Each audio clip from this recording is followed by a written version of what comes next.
Okay mag-content na wala ng EDC, mali yung ganon. May binabayaran na kalingap, reactor, and vlogger. Alam ko na kung sino.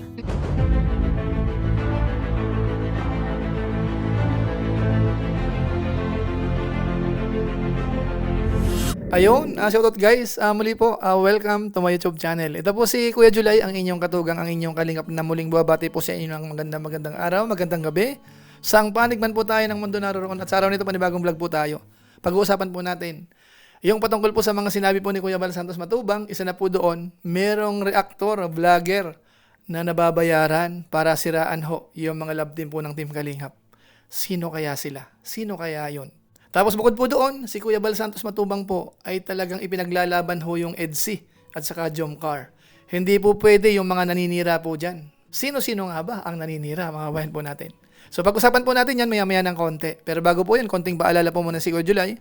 Baka sakaling meron po ditong hindi nakasubscribe sa ating YouTube channel, huwag natin kalimutan. July Paunil. Tapos pakipindot lang po yung notification bell button para lagi po tayong updated sa aking mga video upload. Tapos yung ating Facebook page po, July Paunil 2.0, pwede po nating i-follow at saka po pwedeng i-like. So maraming salamat po sa inyo at huwag po natin kalimutan sina Kuya Bal Santos Matubang, Kalingap Rab. Pakisuportahan ho yung kanilang YouTube channel at pwede nating isama ho yung ating mga kaibigan, mga kasamaan po sa Team Kalingap, mga Lingap partners. So maraming salamat po sa inyong lahat. Ngayon tuloy na po tayo, pag-usapan na po natin itong patungkol po sa mga binanggit ni Kuya Bal Santos Matubang kahapon, na kung saan talagang may tinukoy po siya, merong nababayaran mga reactor, mga vlogger di umano dito po sa Team Kalingap para lamang siraan yung mga love team kamukha ng EDC.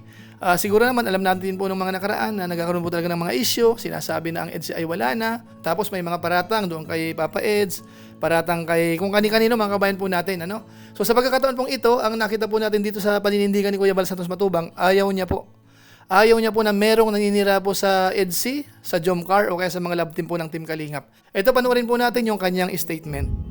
Okay mag-content na wala ng EDC, mali yung ganon. Huwag kayong mag-content wala ng EDC, hiwalay na, huwag po, mali yan. Sali, palakasin natin. Ha? Hindi yung wala na mga kaibigan. Yung EDC po ay wala na, hiwalay na. Yung Jomcar po, wala na rin. Ay, huwag ganon. Ako di ako na-content ng ganon. Na wala ng EDC, hindi.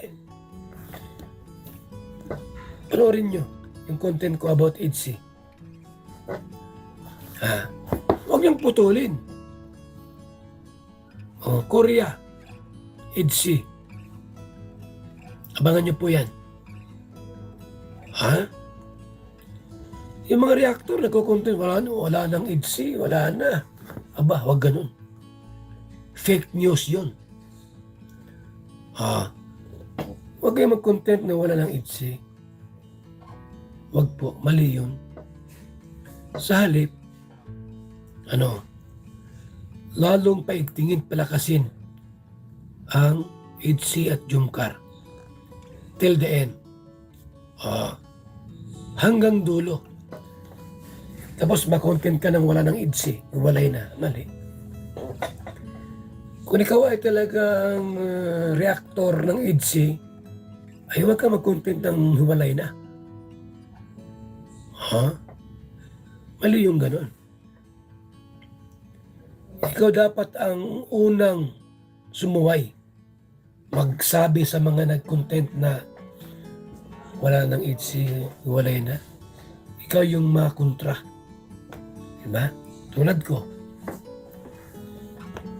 Di ako na kontra. Di ako nasabi na wala nang EDC. Di po.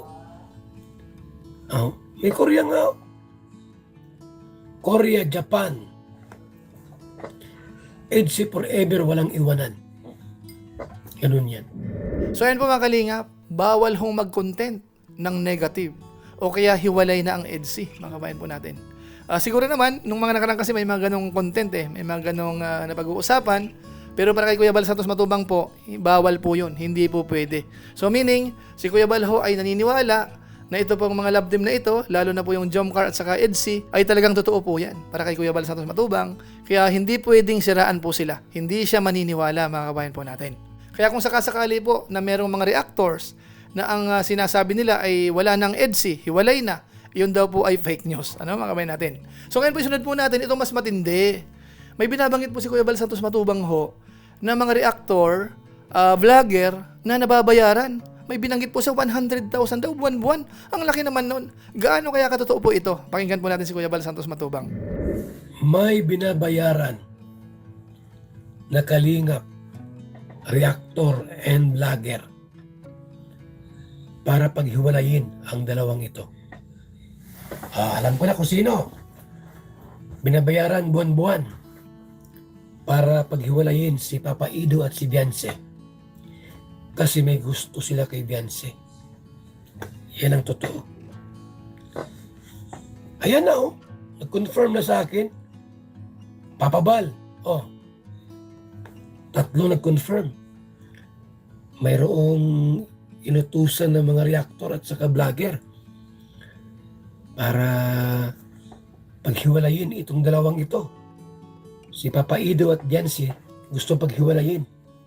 Kasi may ewan ko lang, anak ang may gusto, yung mismong ano. Nagandahan kay Beyonce po. Marami maganda si Beyonce. Walang ganoon. Walang ganyanan.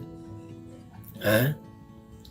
Huwag kayo mag-utos sa iba na siraan si Papa Ido. O, paghiwalayin yung dalawa, ay hindi kami papayag niyan. Kami ang unang kukontra sa inyo. Ang babangga sa inyo.